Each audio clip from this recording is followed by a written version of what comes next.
When we think about concussions in sports, football is often the first thing that comes to mind. But the other football is causing problems too, especially when it comes to middle school age girls. A new study published in the Journal of the American Medical Association shows concussion rates among young female soccer players are greater than what is reported among older age groups. We talked to a leading sports medicine expert to find out why and what's being done to raise awareness about concussions in soccer for girls.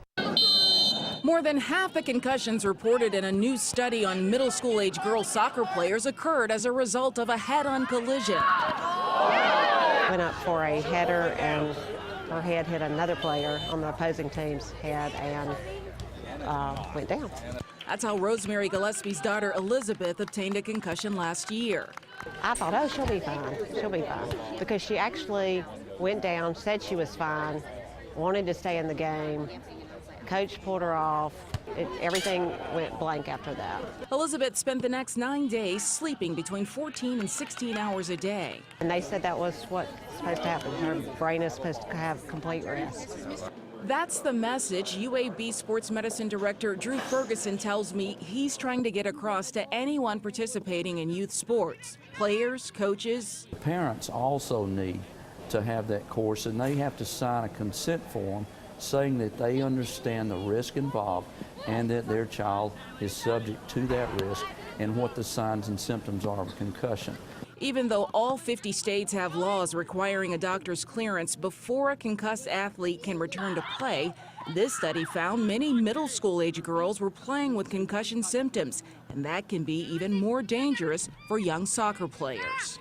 One particular thing that stood out in this study was the fact that close to 30% of those concussions that were diagnosed and treated were from heading the ball.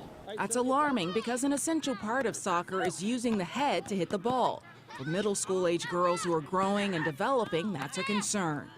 I think there's a direct correlation between their neck strength and neck girth and their body control to that injury rate as compared to an older, mature athlete. No matter the age, youth who learn proper technique in any sport have a better chance of preventing injury.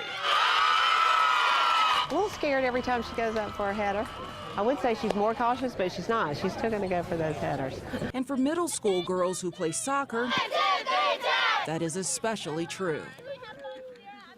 Now, here are some signs that a person has suffered a concussion. To others, they may appear to be dazed or confused, unsure of the game or opponent, answer questions slowly, or have changes in mood or personality.